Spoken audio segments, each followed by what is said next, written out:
Now. So, good morning, good afternoon, good evening, everyone. A very warm welcome to the day two of the GNDR Global Summit for Disaster Risk Reduction 2026. It's my pleasure to have you all join us for this important session on from early warning to early action, making anticipation work at the last miles. And it's my honor to introduce our distinguished moderator, Mr. Gavin White.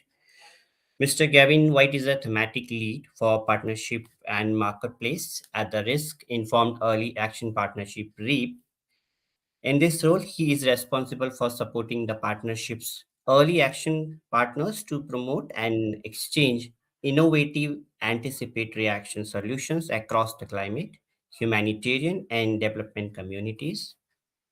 We are also joined by three eminent speakers. Our first speaker will be Ms. Francisca Laura Cavallo. Ms. Francisca is a co-investigator on the AHRC-funded project Scoring Warning at the Royal College of Art, UK, an art historian, curator, and interdisciplinary researcher. She teaches across the School of Art and Humanitarian and Communication. Her research explores how art intersects with the activation, management, and perception of risk, engaging critically with the contemporary art, curatorial practices, and risk theory. Our second eminent speaker is Mr. Trust Antony. So, Mr. Antony is an environmental consultant at TechM Environment Consultant. He'll be speaking on the environment intelligence that translates into meaningful action that protect vulnerable communities. Our third speaker is Mr. Dan Diaz. So, Mr. Dan is a sustainability advocate and founder of Seed for Com, focusing on climate resilience for last mile communities. He integrates disaster risk reduction and management by providing renewable energy and grassroots education. His work empowers vulnerable population to adapt to climate extremes through community-led actions and sustainable innovation. And our final speaker will be Miss Aura Seth. She's an artist and a filmmaker. She recently completed Primitive Listening, a documentary feature film on siren warning and emergency listening, supported by an AHRC fellowship.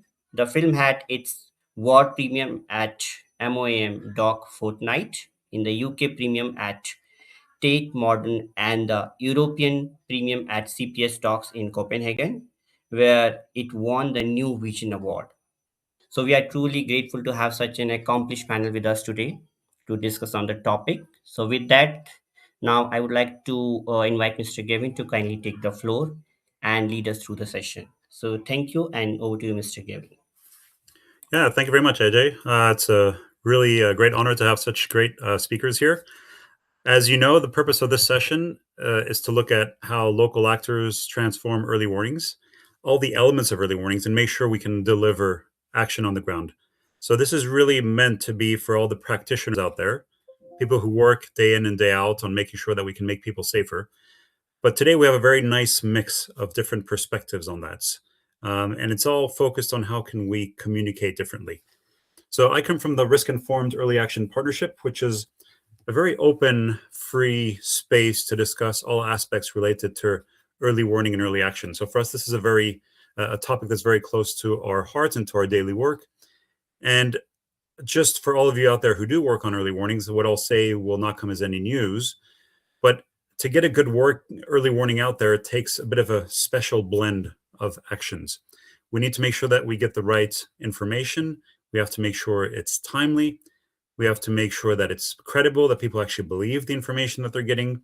They have to make sure that it's not delayed and that the actions that are recommended can be taken immediately, and that they are able to take those actions based on the cultural and contextual environments. So you have to find messages that actually adapt to that. So it's not just a scientific work, right? Developing a warning has a scientific component, but it has a strong behavioral component as well. How do we make sure that people who understand or get these messages understand them and know what they should be doing within their environment, within their understanding of their environment, within their worldview, and so forth? And often that becomes more complicated if we factor in multiple hazards, right? So sometimes there can be cascading effects between different hazards, which makes it particularly complicated sometimes to explain how maybe a flood may also be made worse through pre-existing drought or through a health emergency like we had in COVID, where we couldn't use shelters and things like that. So it leads to sometimes some very complex discussions. The issue of inclusiveness is another one that we struggle with a lot. How do we make sure that we reach everyone with different perspectives, marginalized groups, people with disabilities? How do we make sure that we reflect the way in which they're used to getting information, radios, SMS, and so forth? And I mentioned earlier, how do we make sure that these messages can be actionable, that we get information not just to hear what we should be doing, but actually have the resources and the means to take those actions? And finally, I think a lot of the struggle that we have when we discuss about this with actors on the ground is, how does that fit into local or governments or other preparedness plans? How do we make sure that we're able to anticipate what we should be doing? All of this relies on a good engagement of the community. It relies on a high level of participation. And the speakers that we have today are really experts at that. They've been giving a lot of thought about how do we engage very diverse audiences? How do we make sure that they're able to come in and reflect on ways in which we do that? And I think it's particularly interesting because you'll see in the lineup that we have today, it's also about looking at some of the creative ways in which they've been able to address that. So for today's session, we have a few key principles.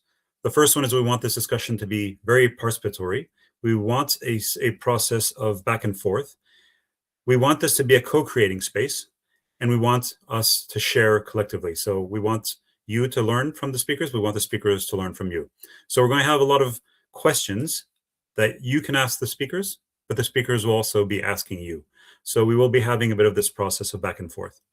So in terms of the outline or the lineup that we have today, I will then now turn over to Francesca Laura Cavallo, and try to see to what extent she can talk about her existing work, looking from a very interesting angle. I mentioned the importance of behavior. I mentioned the importance of how do we communicate messages. She's been looking at it from the angle of the aesthetics of risk. How do we make sure that we have a good message? What is it that makes sure that people are able to relate and correspond to that? So Francesca, over to you. Oh, you're on mute. Still on mute. Thank you so much for this lovely introduction, and I'm honored to be here. Obviously, I am humbled because unlike many of you, I don't have direct experience of warnings, of disasters, managing the disaster, responding to disaster. I come to the subject of warning as an art historian. And I've always been interested in how artists have responded to disasters, how artists have depicted disasters. And it's interesting because a lot of what we know about disasters in the past comes from what artists have said to us, whether it's a poem, an account, or whether it's a representation. So I've always been interested in exploring this space where art and disasters meet. And so over the years, I've kind of, by exploring this space, I came up with this theory, which I call the aesthetics of risk. So I'll share now a little, a little presentation. So this is my most recent kind of baby, is the culmination of many years of research, and it's called the aesthetics of risk. And the point of this is that risk is as much a sensory and aesthetic experience as it is an anticipatory condition. So it's not only calculation, it's not only prediction, it's not only management. And, just to explain a little bit this word aesthetics, because many people associate aesthetics with beauty and beautiful things, but aesthetics are actually the word that has its roots in the ancient Greeks. And aestheta meant all things perceptible. So everything that we encounter in the world through our senses is somehow part of this realm of aesthetics. And in this research, which is about art and design, I mainly focused on images, like warnings as images in particular, but obviously there are many other ways of engaging with risk and with the possibility of disasters. They can be warning methods that are like sounds, that are sirens, and here is a link with Aura's film, which she will talk about a little bit later. They can be smells, they can be touch, they can be even invisible things like presentiment, sensations that we have. So the point is that all the images, the performances, the stories that we hear somehow make the possibility of disaster real for us. There is this anticipatory element that the encounter with this artifact create.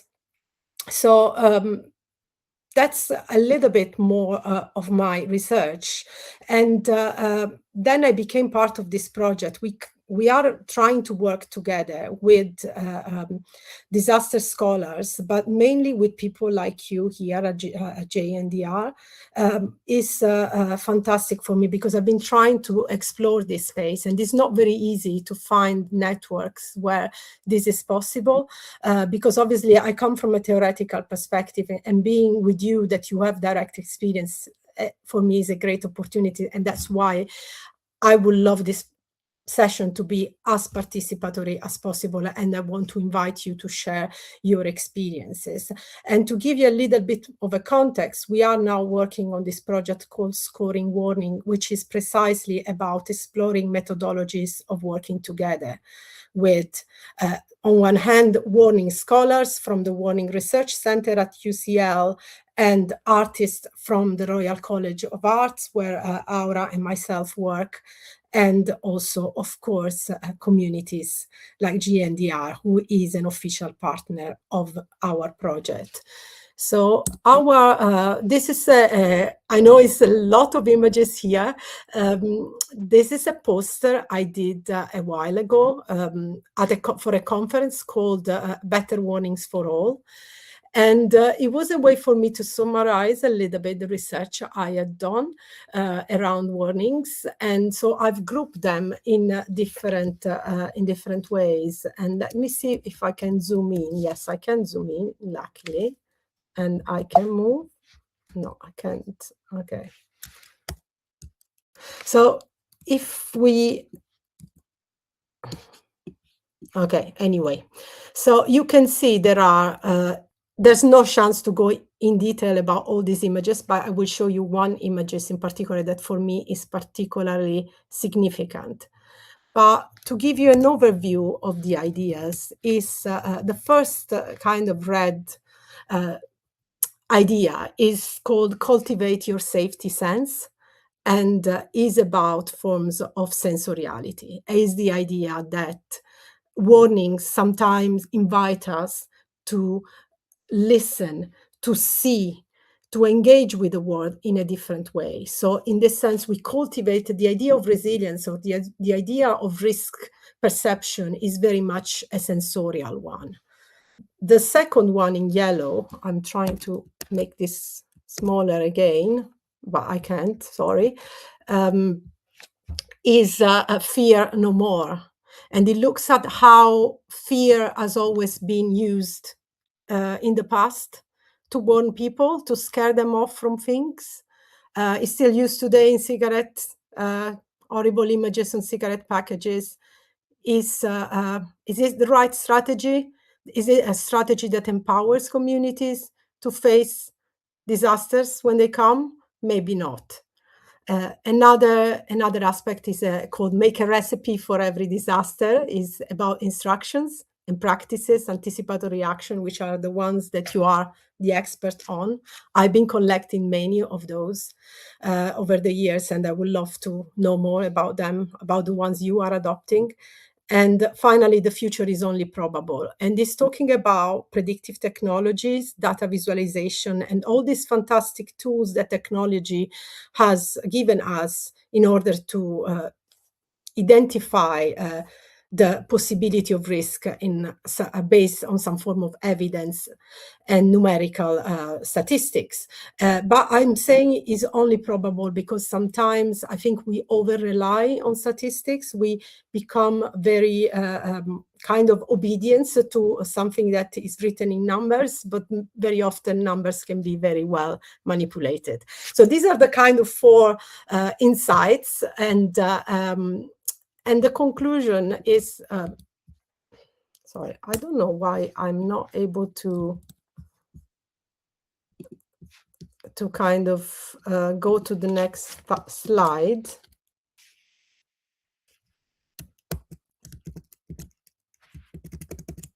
Maybe I'll stop sharing and I reshare.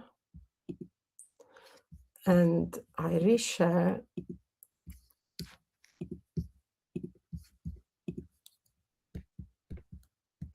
Okay, so this is an example, is one of my favorite in this collection.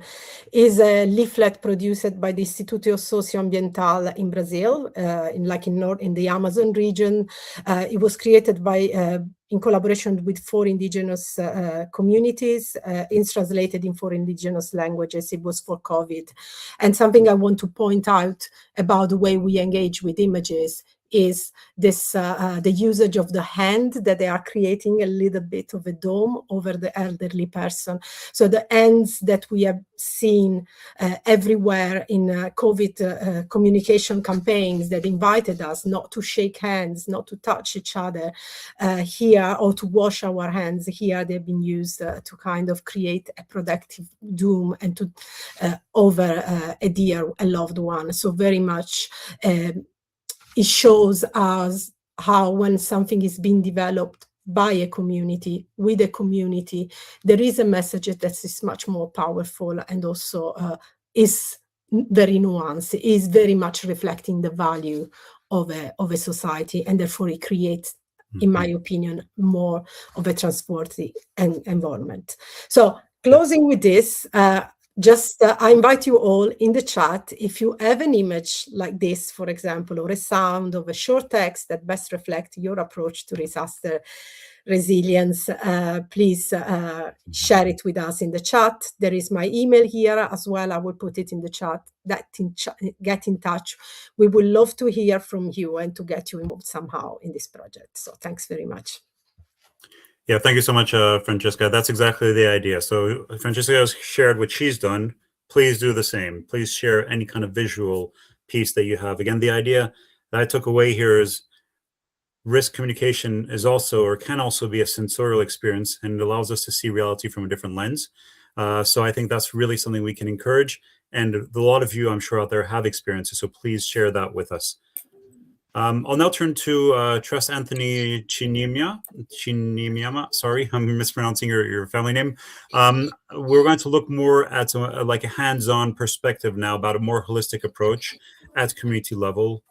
What has been your experience been to involve citizens, local participation, and if you also have this artistic lens, I think that would also be of interest to this panel. So Antony, over to you.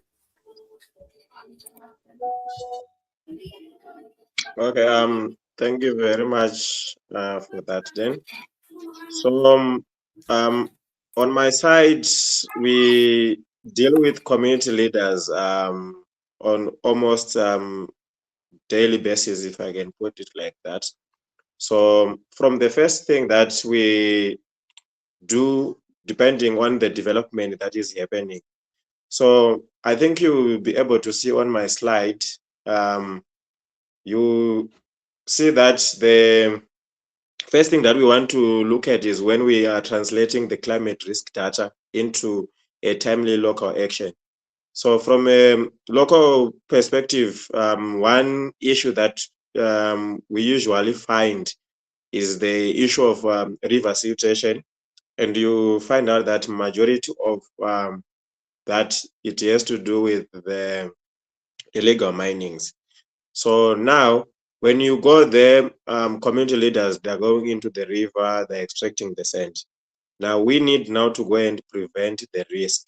And sometimes during rain seasons a lot. That's when you indicate or you find out they want to go into there.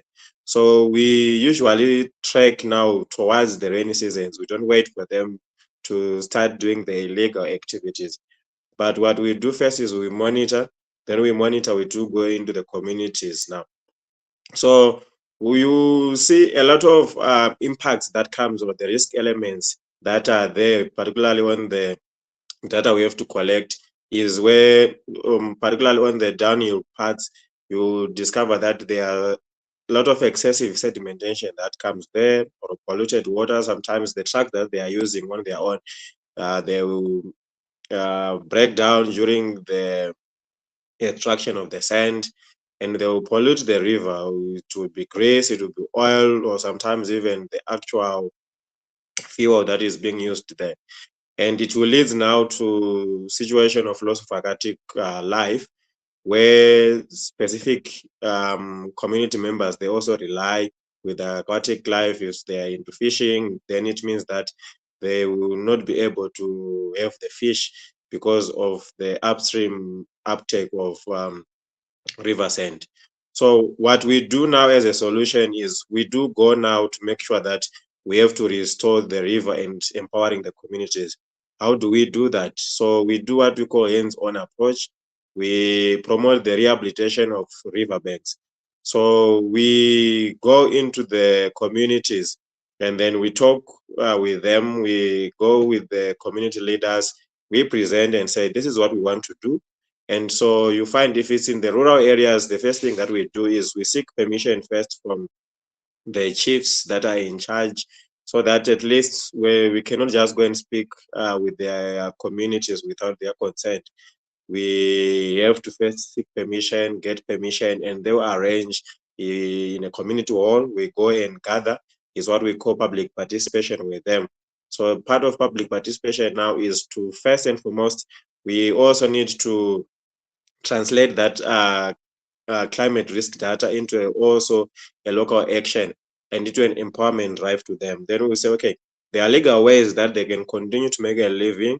First and foremost, we need to legalize your activity, but in a manner that is sustainable, meaning that they need now to practice a sustainable mining of the same river sand in a manner that does not impact the aquatic life that is there. And then we then educate them with the issue of rehabilitation, that's planting of trees along the bank so that they maintain during the rainfall seasons, siltation is reduced. Because while we do that, we make them to understand that a healthy river, make sure that it also empowers the community in the long run.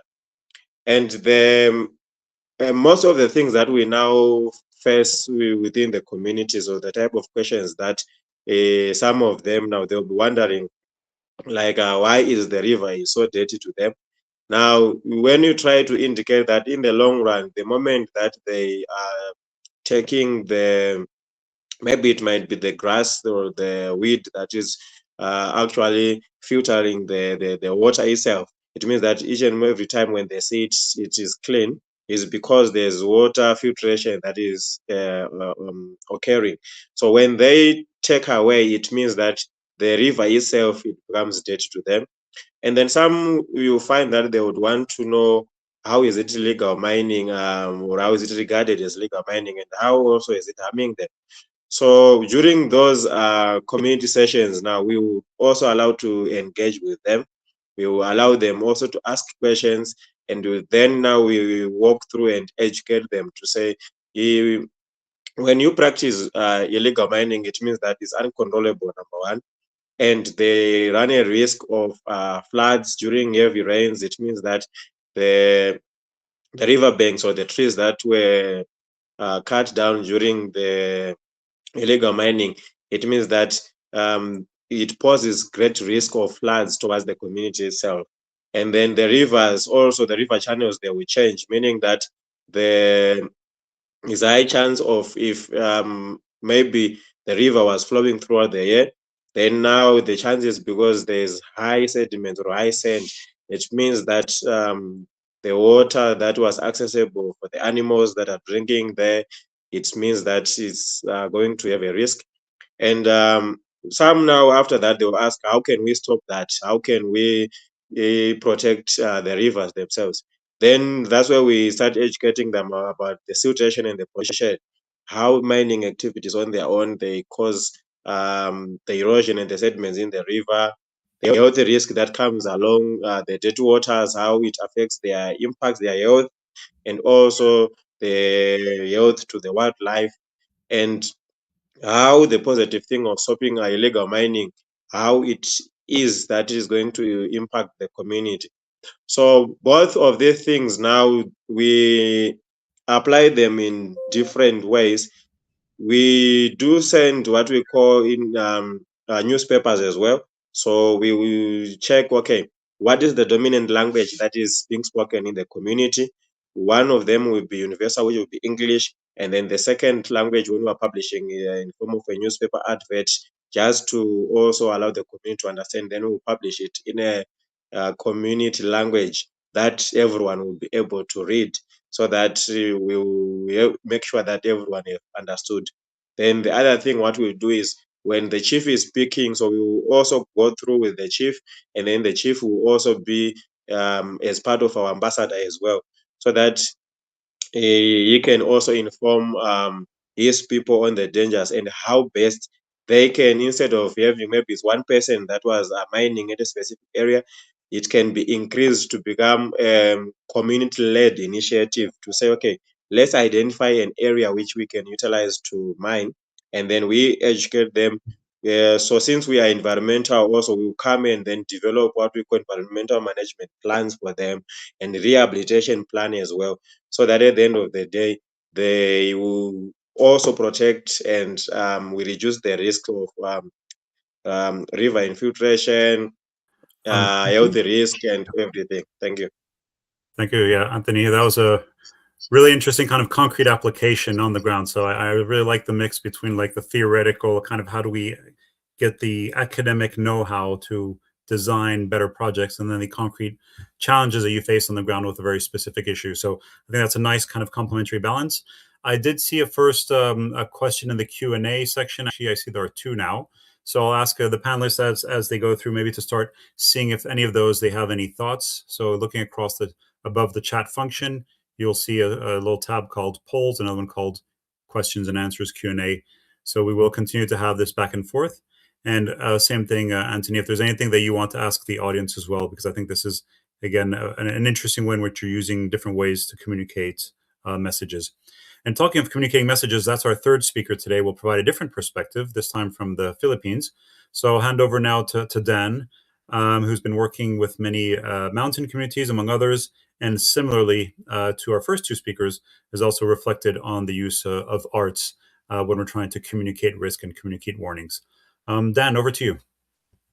Thank you, Gavin, and great day to everyone watching us here in our session for early warning and anticipatory action. So I'm coming from the Philippines, and we know we are archipelagic island and very vulnerable and prone to disaster, especially on the strong storm surge, typhoons, as well as earthquake belt. No, my experience journey towards creating or founding an NGO that addresses renewable energy to last mile communities was during that super typhoon Haiyan, where in fact the communication of the news, people are not yet aware of what storm surge is. It was not localized in the context of that can be comprehend or understandable. So it's just okay, it's just a normal storm, so strong, but it they didn't realize how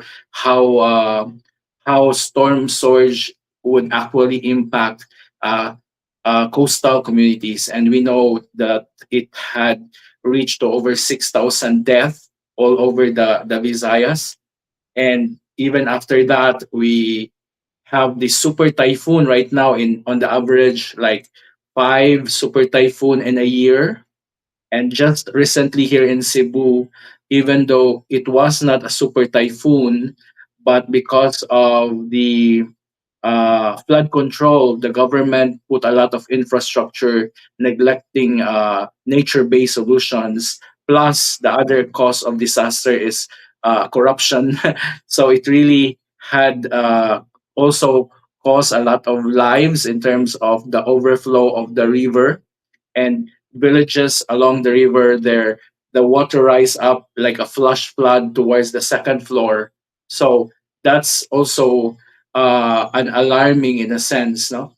So how did we educate in the island communities? So those who were survivors, they were, trained in terms of how they can address their what we call this treat mental health issues, right? There is always intervention. So we created a mobile arts. So based from their experience from the typhoon or earthquake, they relay through performance in different cities or towns, and how they educate and make awareness in terms of arts. Also in the Philippines, we have very much known festival like Sinulog, or each municipality, they have owned their festival through dance, and they depict some issues in terms of drought, in terms of pollution, in terms of fish. So they do it through dance. So the idea of how people watch and get entertained, they also learn and be aware of these vulnerable hazards and what they can do. So aside from that, what's also interesting is Philippines has a good number of disaster risk reduction laws. What is now we are addressing on the ground is the last mile should be the first, and uh, inclusive disaster risk reduction and early warning has to address the person with disability. So we design with the people, not just top to bottom, but they are now part of the local government, the organization of person with disabilities. We form them, capacitate them, and they engage through real practice if there's hazards, if there's typhoon, and then from there they design their way of doing the multi-sensor approach. This then adapt or making fit, for example, not the general wheelchair, because in the island they don't have roads, or their access to the evacuation center is so narrow. So we design together with them what is adaptable. So it's not just they purchase on the general supply of list of uh, equipments. So aside from that, how the indigenous people are helping in terms of landslide is like they are the one mostly on the mountain. So tapping them, and these IPs in the mountain help us to provide feedback that there are prone for landslide. And then we have around 180 dialects in the Philippines. So really to localize it and and address these early warnings that will benefit them, not just more on technology, because if we focus more into technology and people, uh, stakeholders are not aware, or they don't have value in it, it's still useless. It will be an expense. So even the traditional way of door to door, or the radio, the internet, because what is also my experience is like there was a strong typhoon, and what I did is, okay, I send low data to people to have to provide them like means of communication, but the telco towers fell down, so there's no network. So people really can't communicate. So there are many telecommunications like radios, and door to door has to be there. And lastly, for the anticipatory actions, um, during a drought, before the drought arrives. So farmers have to prepare, have to have a treatment for their seeds and crops, and then the cash incentives that are also given, cash for work, or accessible for them to to buy what they need in terms of disaster, and also for the fisher folks early to harvest their agricultural farming in terms of aquaculture. So with the local government translating these forecasts, so and then engaging the community, it's more on the community-based approach and empowering the stakeholders. That's how we have been minimizing causes of death to any disasters and making sure that no one really is left behind, including the vulnerable women, PWDs, because they know where to go. And even though lack of resources, they share or adopt certain families in their homes, And this is part of the Know Your Neighborhood or PUROK system here in the Philippines. And that's what we have been doing for, I think, in 2011, one of the municipality in Philippines was also awarded with the award on disaster in San Fernando Camotes. Yeah. Yeah, thank you very much, Dan. I also like the fact that you were talking or reminding us that, I think you use the term being entertained is a good way to make sure that people remember messages. If it's part of a different part, it's not just the scientific knowledge. The fact that you want to include a diversity of actors, you want to focus on actual hazards. So all of these are kind of very concrete ways in which we're able to make sure that it's not just a dry message, but there's a way that the means in which we communicate are very helpful to help people progress in their understanding of risk and taking actions on that. So I see that we have a few questions in the chat. We also have some conversations that have started, some requests for slides, some requests for additional information. I'm trying to see if I can access now the Q&A. I see that there were some questions which I no longer see in there. I don't know if there are any that we want to address at this stage. And just as a reminder, you may have noticed that we have 4 panelists and only 3 have presented. It's not that we've forgotten about Aura, but Aura is our little final treat at the end. Well, she'll be able to touch on some additional resources that you can use. So we will give her a bit of time at the end, but I do want to make sure that for those of you who have been able to ask questions, that we're able to see them here. Good. I think I can now access them. Do any of the panelists have any question that I wanted to look at? I see that we have a few in there. Or do you want to comment on each other's presentation? Thank you. Trust asked the community, the participants, if they had any additional experiences related to sand mining activities and how were they able to do that, to take action.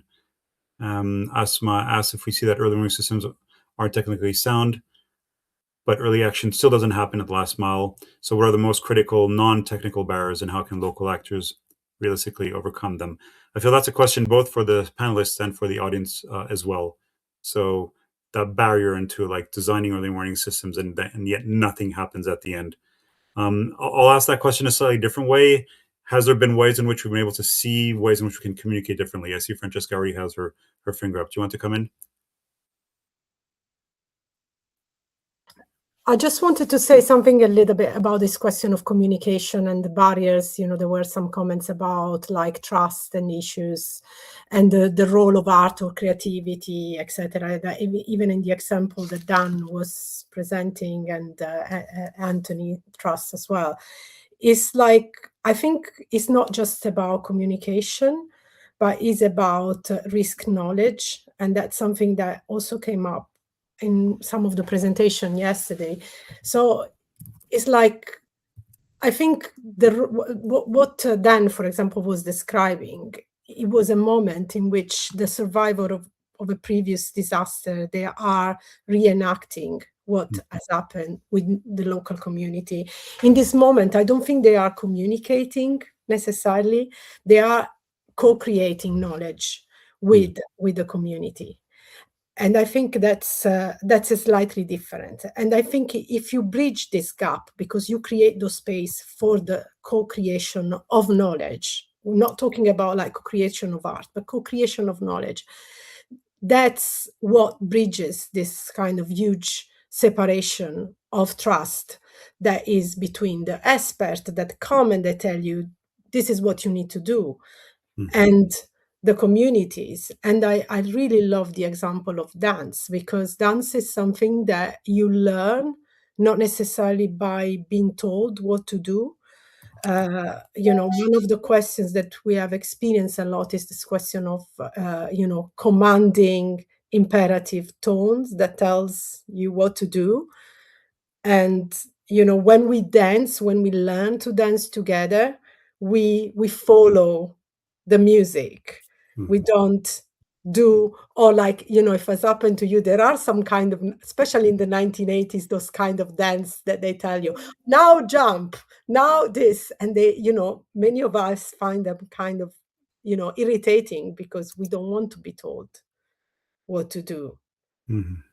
So so that's kind of one of the example of art, just not as a form of communication, but as a space where we can create knowledge together. Yeah, I really like that analogy, and looking at the example of the reenacting disasters that Dan mentioned as from that lens. I see there's another question which is actually related, so I'll just read it out as well, which is that effective early warning is not just about delivering information, but ensuring is it understood, which is very much what you're saying, Francesca, as well, that is trusted, that is acted upon.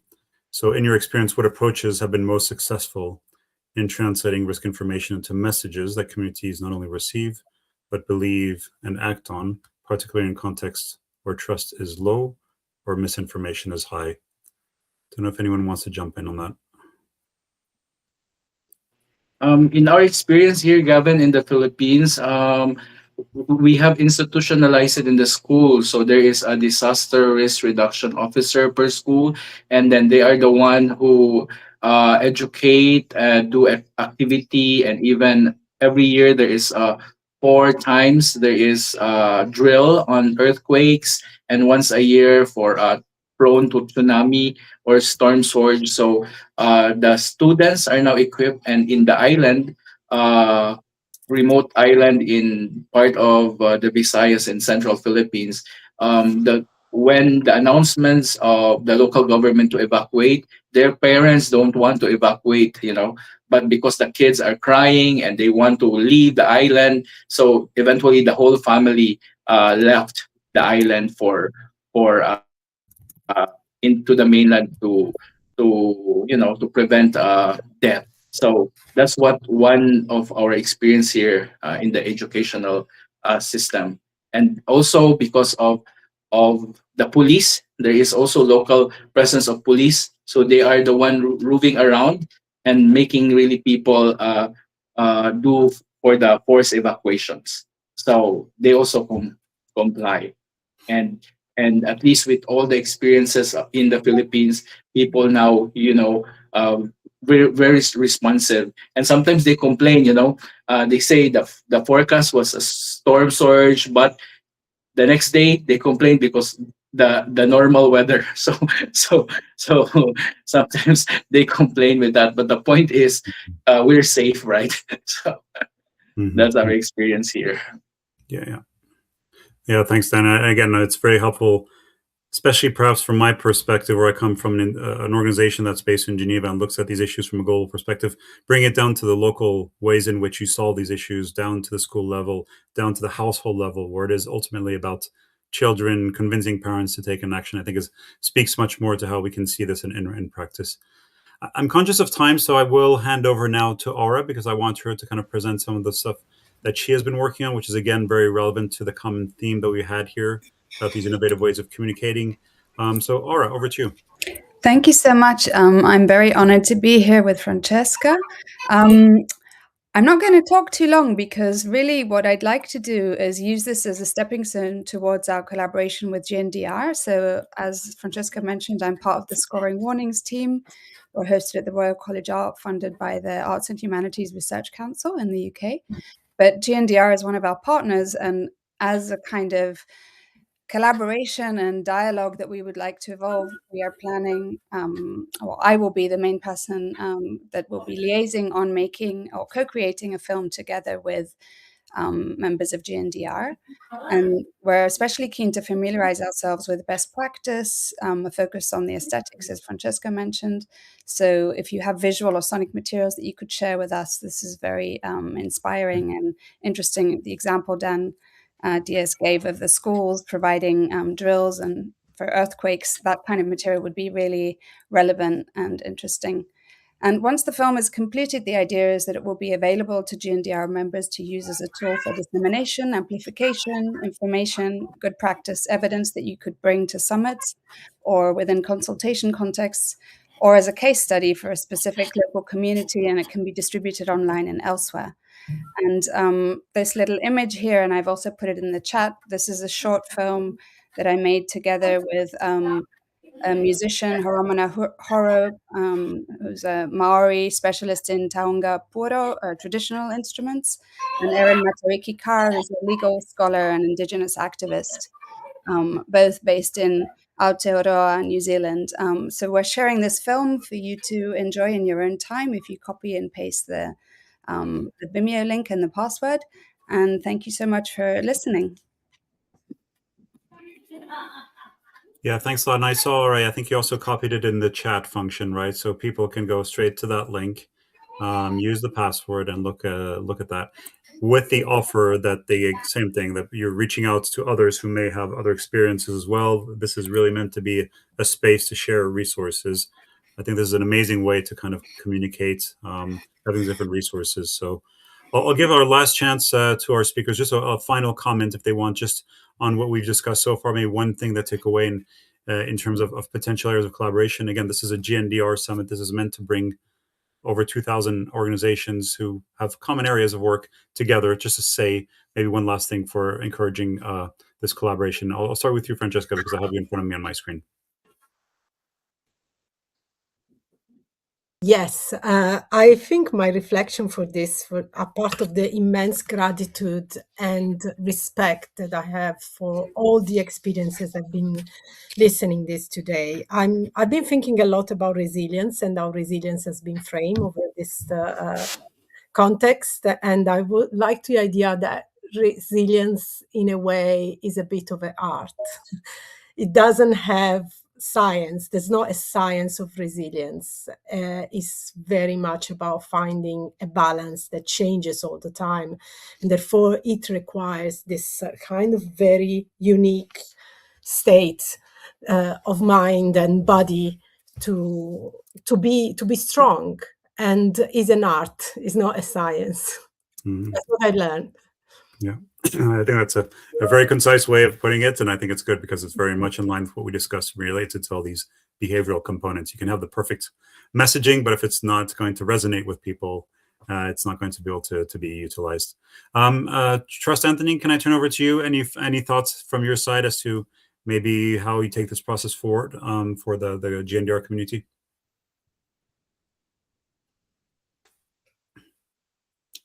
I don't think he can unmute, so I'll come back to you. Maybe Dan, from your side, anything you want to kind of share? Okay. So yes, we have to make early warning, anticipatory action, what you call this, a way of life, It should be part of a day-to-day activity. Prevention is important than cure, and investments into training, because we found the best way to avoid cost, to avoid death, is investing in education and awareness. And the way to do that is to practice by drill, by role play, involving a creative way of doing it, because the science is there, but how it can be localized is people has to participate. And so thank you. Yeah, thanks. And I think it's very much in line with Francesca was suggesting in the art of resilience, but in practical, everyday school level or family level. So thanks for that. Trust, back to you. Any final thoughts from your side? Yes, thank you. I think the most fundamental part for any successful activity to be achieved is the desire. So I think if we can have the desire and dedication to improve and come up with sustainable solutions that will also impact our communities in a positive way. And when we go to them, even to institutions where sometimes where you find some barriers, it will be easier because they are also sustainable and economical. I think that's the best way where we can have a resilient organization that will make sure that at the end of the day, early warnings are detected and solutions are provided. Thank you. Mm-hmm. Yep, I really appreciate that, and I think the dedication is the important word for me, and what you just said, like being committed to this change. So yes, that's coming from the hearts. I think so. We have a common theme there. Aura, over to you. I think what's really powerful about this session and GNDR, what I've attended so far, is how across all of the different organizations, grassroots organizations, the main thread I'm carrying forward is this idea of really sorry, I just went blank for a second. Sorry, I just had like a total, I don't know what happened. That's all right. It happens sometimes, just always in the worst possible moments. So if it does come back, please add in the chat. But otherwise, I will thank our participants. We are on time. I think there's a lot of other interesting sessions. And I really want to thank our speakers because they provide very interesting experiences and resources for us to continue to reflect collectively. So thank you very much, everyone. And thanks for joining.